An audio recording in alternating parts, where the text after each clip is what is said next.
Al-Fatihah. A'udzubillahi minasyaitonirrajim. Bismillahirrahmanirrahim. Alhamdulillahirabbil alamin arrahmanir rahim maliki yaumiddin. Iyyaka na'budu wa iyyaka nasta'in. Ihdinas siratal mustaqim siratal ladzina an'amta 'alaihim ghairil maghdubi 'alaihim waladdallin. Amin. Bismillahirrahmanirrahim. Lanjut Fathul Mu'in halaman 58 baris ke-10 dari atas. Lafadznya wasunna ghuslu an nahwi janabati. Bismillahirrahmanirrahim.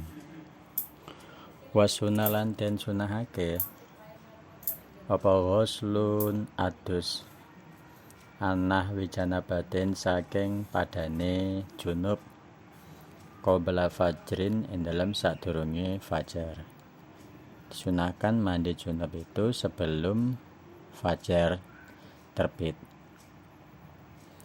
Li alla yasila drapon ora temuka apa almau banyu ila batinin maring jero nahwu uzunihi ngumpamane kupinge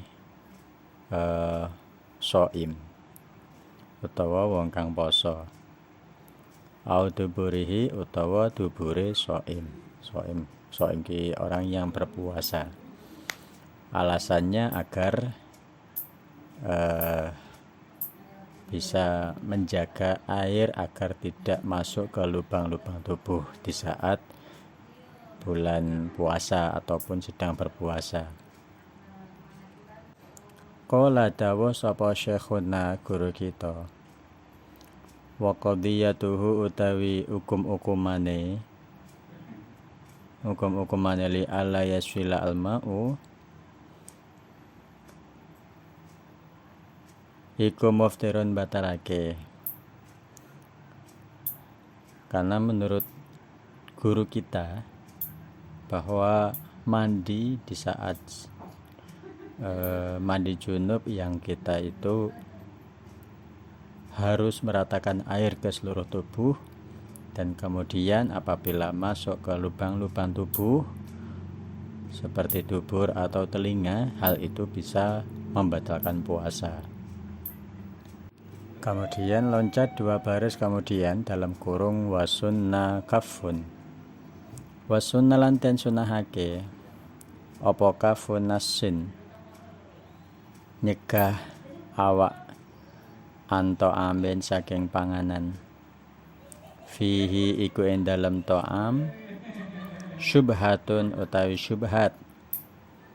Disunahkan bagi orang yang berpuasa mencegah dirinya untuk memakan makanan yang syubhat, yang tidak jelas halal haramnya. Wa syahwatin lan kepinginan mubahatin kang den wenangake. Begitu juga sunah untuk mencegah diri dari makan yang diinginkan, yang itu hukumnya mubah. Jadi makanan-makanan yang seyogyanya diinginkan juga ditahan. Artinya apapun yang ada yang sudah tersedia.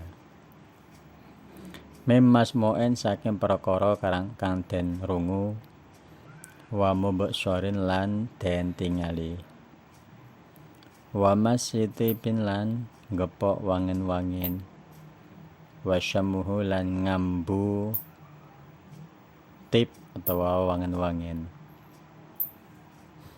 Juga disunahkan untuk mencegah mencium bau wangi-wangian. Walau ta'arodot senajan perlawanan apa karohatu masetibi ngepok wangen-wangen liswaimi kedhe wong kang poso.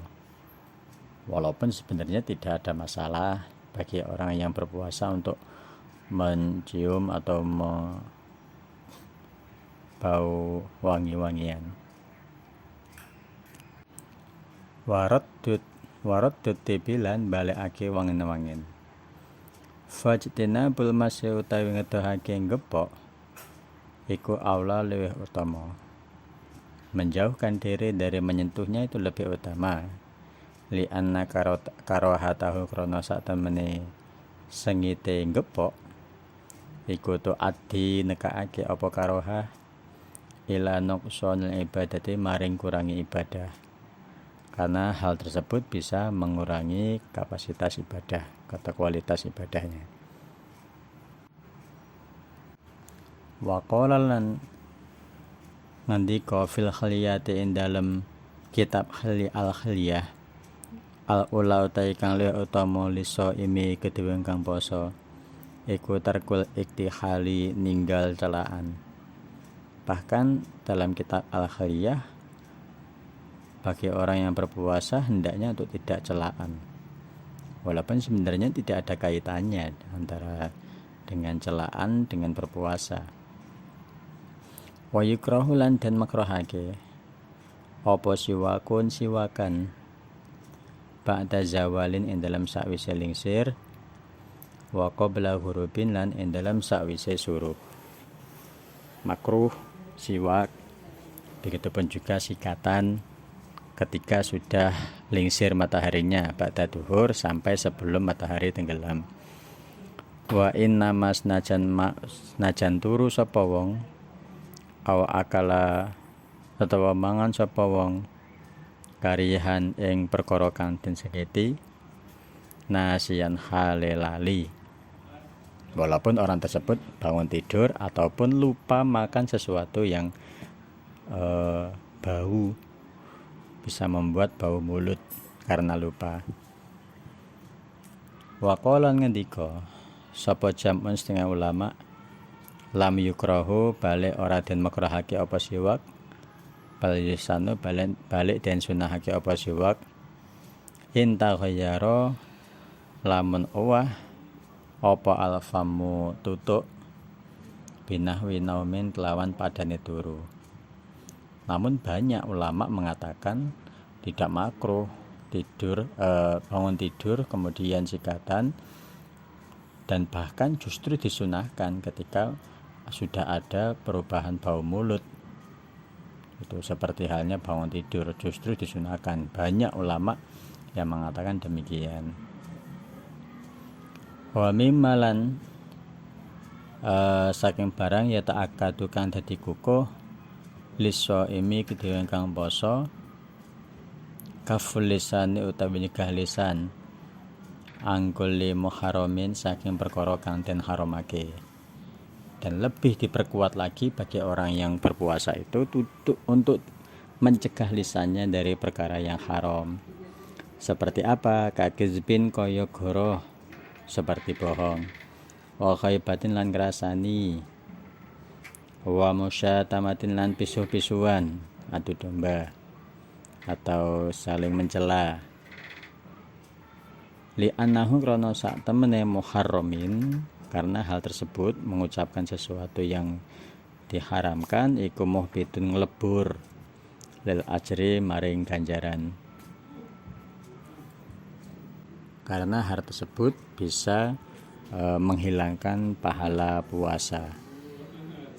Kemudian loncat 3 baris kemudian dalam kurung wasunna ma'at ta'kidi bi ramadana.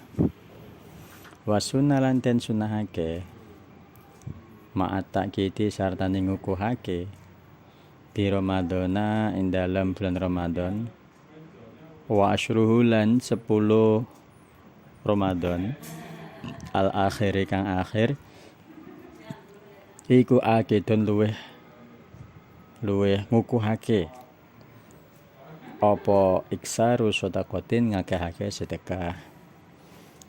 Disunahkan sangat sunnah muakkad ketika sudah di bulan Ramadan, bahkan 10 akhir di bulan Ramadan untuk memperbanyak sedekah.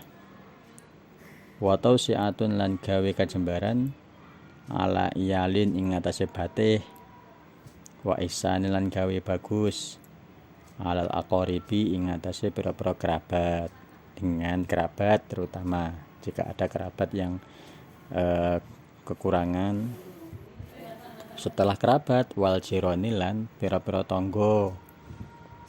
Kalau kerabatnya sudah kecukupan semuanya, kemudian perhatikan tetangganya. Lil ijba'i krono ijba'. Wa ayyu fatirolan yen to aweh buka sapa wong asya imina ing beberapa wong kang poso, memberi bukaan atau takjilan kepada orang yang berpuasa. Ayyu asyiyahum tegese aweh pengupa jiwa sapa wong ing qadara lawan kuasa sapa wong jika mampu memberi takjilan. Wa illa lan lamun ora qadara lamun ora mampu fa'ala nahwi syarbatin mongko ing atase padane inuman. Kalau tidak bisa ya setidaknya minuman. Wa iksaru tilawatin lan ngakehake maca lil Qur'ani maring Al-Qur'an, dan memperbanyak membaca Al-Qur'an fi ghairi nahwil hasyi ing dalem liyane padane kakus atau WC. Yang penting tidak dalam kamar mandi atau WC. Walau nahwi thoriqin senajan padane dalan. Walaupun di jalan tidak apa-apa. Perbanyak membaca Al-Qur'an. Wa afdalul awqati utawi luweh utama-utamane pira-pira waktu. Dil qiraati maring maca minan nahari saking rahina iku ba'da subhi ing dalam sawise subuh, wa minal laili lan ing dalam lan saking wengi iku fis sahri ing dalam waktu sahur. Fa bainal isya'aini lan ing dalam antarane maghrib lan isya. Wa qiraatul laili utawi maca ing dalam waktu wengi iku aula luwih utama. Waktu yang paling utama untuk membaca Al-Qur'an ketika siang hari itu adalah setelah subuh. Kalau malam hari itu di saat sahur dan juga antara maghrib dan isya. Adapun membaca Al-Qur'an di malam hari itu lebih utama. Artinya siang itu umumnya digunakan untuk bekerja. Artinya bekerja itu juga ibadah, baca Al-Qur'an juga ibadah. Hanya saja harus kita lihat, kalau bekerja itu hukumnya ibadah yang wajib, artinya untuk menghidupi dirinya sendiri, atau jika sudah berkeluarga sudah menjadi kewajiban untuk keluarganya. Lah, sedangkan membaca Al-Qur'an itu sunnah bukan kewajiban, kecuali kalau nadar, beda lagi. Artinya kita harus bisa memilah mana yang wajib didahulukan dan mana yang bisa ditunda, seperti itu. Artinya sama-sama penting, cuman harus kita lebih pilih kembali mana yang lebih penting dan mana yang lebih wajib gitu. Wayam bahilan saikujo apa ayakuna yen to ana apa sya'nul qari'i tingkae wong kang maca iku at-tadabburu angen-angen. Dan sebaiknya lagi dianjurkan bagi orang yang membaca Al-Qur'an itu membaca dengan cara diangen-angen maknanya. Artinya Al-Qur'an itu pedoman hidup loh.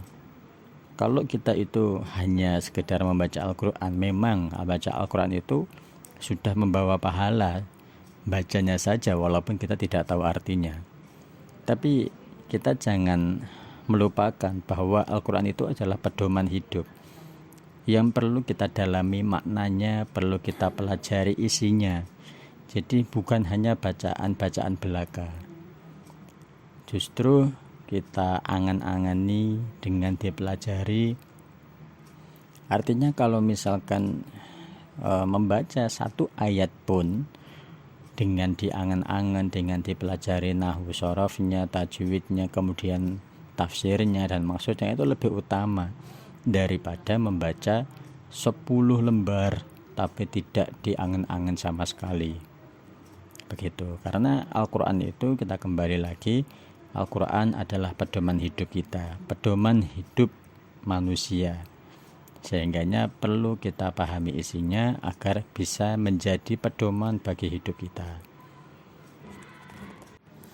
Waqala lan dawuh sapa Abul Laisi Syekh Abul Lais fil Bustani dalam kitab Al-Bustan yang bagi saya kejo lil qari'i kedhe kang maca apa ayyuhtima yen to ngatamake sapa qari Al-Qur'ana ing Al-Qur'an fis sanati ing dalam tahun marrataini kelawan rong ambalan illam yakdir lamun ora kuwasa sapa wong ala ziyadati ing atase tambah. Menurut Syekh Abul Lais, sebaiknya kita itu menghatamkan Al-Quran selama 1 tahun itu khatam 2 kali. Waqalan dawuh sapa Abu Hanifah man utawi sapane wong iku qira'a maca sapa wong Al-Qur'ana ing Al-Qur'an fi kulli sanatin ing dalam saben-saben taun marrataini kelawan rong ambalan faqat adda mongko temen nekani sapa wong haqqahu ing hake Al-Qur'an. Kalau menurut Imam Abu Hanifah, barang siapa yang membaca Al-Qur'an setahun 2 kali khataman, maka sungguh dia telah memberikan haknya kepada Al-Qur'an.